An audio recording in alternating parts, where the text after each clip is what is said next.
ازاي نختار المدرسة الأنسب لولادنا. أنا إيمي أباظة، ودي اسمع مني وراجع ورايا عادي. سؤال مهم جدا وموضوع مصيري فعلا وبيأثر على حياتنا وعلى مستقبل ولادنا. محتاجين نقسم الموضوع ده بقى إلى مراحل. المرحلة الأولى مرحلة السؤال والجواب. هنقعد كده نكتب الأسئلة بتاعتنا ونبتدي نفنطهم كده ونركز ونشوف الإجابات اللي على أساسها هنحدد المدرسة اللي احنا عايزينها. احنا عايزين ايه بالظبط من المدرسة دي، او بالاصح ايه البرايورتيز بتاعتنا. يعني مثلا انا عايز انهي نظام تعليمي اصلا، يعني عايز نظام بتاع الدولة وبتاع الدولة ده في الحكومي ولا في خاص ولا في كمان لغات، ولا عايز حاجة انترناشونال. اصلا انترناشونال ده هيكون الامريكان ولا اي جي ولا اي بي. يعني انا لازم احدد الاول انا بفكر في انهي حتة. تاني حاجة بقى، أنا إمكانياتي إيه؟ أنا أصلاً إزاي هأفورد ده، هقدر أعمل ده على حدود إمكانياتي أصلاً. فبالتالي مش هكون وبالأصح بقى كمان إني هاخد بالفلوس اللي هدفعها قصادها إيه، وهعرف أنا أكمل بقى من ناحية تانية عليه إزاي. فدي أسئلة مهمة جدا هي اللي هتحدد حاجات تانية بعد كده في المرحلة اللي بعدها. ومن الأسئلة المهمة جدا إمكانيات ولادنا أصلا إيه، اهتماماتهم كمان إيه. يعني مثلا أنا ابني مثلا يحب جدا الحاجات اللي بيركبها بإيده، عايز يعمل بالحاجة. وكل الولاد بتتعلم by doing أصلا، دي الطريقة الأسهل حاجة عشان توصل لهم أي معلومة. أنت مش محتاج توصل لهم حاجة، هو لما بيجرب بيكتشف ده. طيب أنا ألاقي بقى ده فين؟ في نظام بيعمل كده، هو فيه النظام ده التعليم بطريقة STEM مثلا، ده حلو جدا والولاد بتتبسط بيه جدا، وانا كنت بدور على حاجة بتعمل ده. من الأسئلة المهمة جدا كمان، عندنا استعداد نروح لغاية فين؟ هندور في الحتة المحيطة بتاعتنا في المكان قريب، دي طبعا ليها مزايا كتير. ان قرب الوقت هيختصر الوقت، مش هيجوا تعبانين، هينجزوا، هيجوا على طول يقدروا يشوفوا شغلهم. هنقدر نعمل حاجات تانية بعدها زي تمارين او كده. يبقى عامل المكان والبعد فين ده مهم. لكن افرض ما لقيتش حاجات في القريب مني لكن اقدر ان انا تو افورد، فانا مضطر اني اتنازل عن الوقت واروح حاجة ابعد في مقابل اني ما ادفعش قوي فيها كده. فهنا نرجع تاني نقول الكلمة الأساسية في القصة دي كلها، وهي الأولويات. لأني مش هلاقي كل اللي أنا عايزه 100%، ده أكيد. فبالتالي هعرف أتنازل عن إيه وأقدر أتقبل إيه وأحله إزاي. المرحلة التانية بقى هتكون البحث والتدقيق. يعني ايه؟ يعني خلاص احنا حطينا الاولويات بتاعتنا. حلو، ادور بقى على ايه الحاجات اللي هلاقي فيها الاولويات اللي انا عايزاها. يعني انا عايزه تعليم فظيع جدا، تمام جدا، هروح لحد هيديني ده وانا مش هضطر ان انا ازود حاجه تانية، ولا هروح لحاجه هتديني تعليم اوكي عشان ده اللي انا اقدر ادفع عليه، وهقدر انا هزود في كورس زياده، اكتيفيتي زياده.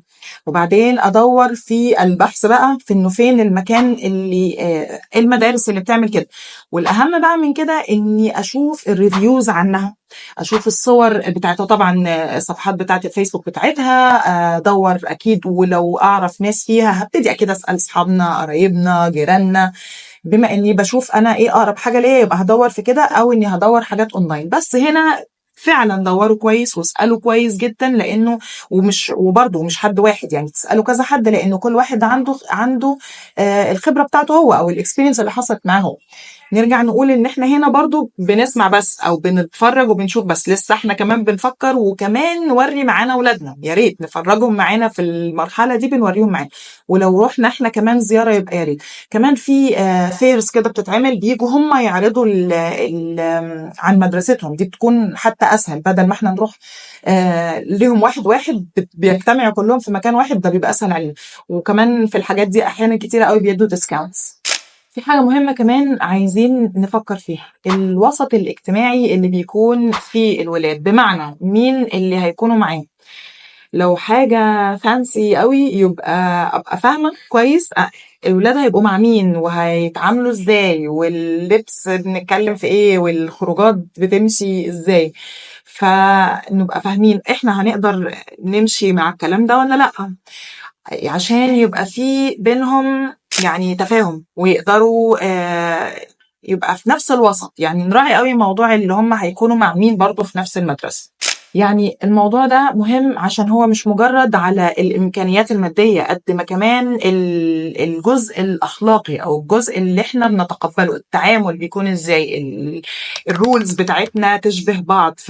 فما بقاش أنا جاي من حتة ورايح حتة تانية خالص، أو أنا بكون بتكلم في البيت في حاجة ويروح يقابل حاجة تاني. هو في جميع الأحوال، في جميع الأحوال دورنا التربية ودورنا التصليح، لأنه طبيعي إن إحنا مش قاعدين في بابل، فإحنا هيروحوا يفيس حاجات تانية مختلفة عن اللي بيشوفوها عندنا. فدورنا الدائم هو المتابعة لده والتصليح في ده، بس كمان ما كنتش حاطاه في حاجة بعيدة عني كل البعد وابقى بعاني طول الوقت وهم كمان يعانوا. أنا يعني احنا الغرض هنا او الطلب اللي احنا عايزينه انه نكون مرتاحين وكويسين قد ما ينفع. هنصلح بس مش نقعد في معاناة، لانه لسه في حاجة تانية هنصلحها اصلا. فبالتالي يبقى بندور من الاول على حاجة انا متقبلها وولادي فعلا ينفع معاهم وقادر ادفع لها واحسن ما يمكن، لكن مع التقبل انه اكيد مش هاخد 100%، فانا لسه هصلح، بس اصلح حاجة ينفع نصلح فيها. بعد كل هذا التفكير العميق والكتير جدا، وطبعا النقاش مع ولادنا، نبتدي بقى نوصل لمرحلة اتخاذ القرار. هنبتدي نقرر بقى أنهي مدرسة فعلا اللي فيها المواصفات اللي احنا حددناها واللي تنفع مع إمكانياتنا، واللي هنعرف بعد كده نكمل إذا محتاجين حاجة زيادة، مع الوضع في الاعتبار دايما إن كل شوية الدنيا بتتغير وكل شوية في حاجات جديدة بتحصل وفي حاجات سكيلز وحاجات تانية بتبقى الولاد محتاجينها. فتمام، احنا بس نبقى حاطين الأساس الأول، لأنه الشهادة بتاعت المدرسة على أساسها بيتحدد حاجات كتيرة في المستقبل، وعلى أساسها بنفكر هنقدم فين بعد كده أو هنكمل إزاي بعد كده.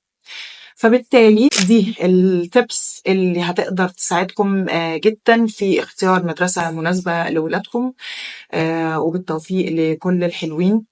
مع دايما ان احنا نفتكر ان لسه في شغل تاني لينا معاهم، وشغل بره اصلا المدارس خالص، وده اللي بنقوله في الفيديوهات بتاعتنا واللي هنكمل عليه في الفيديوهات التانية الجاية.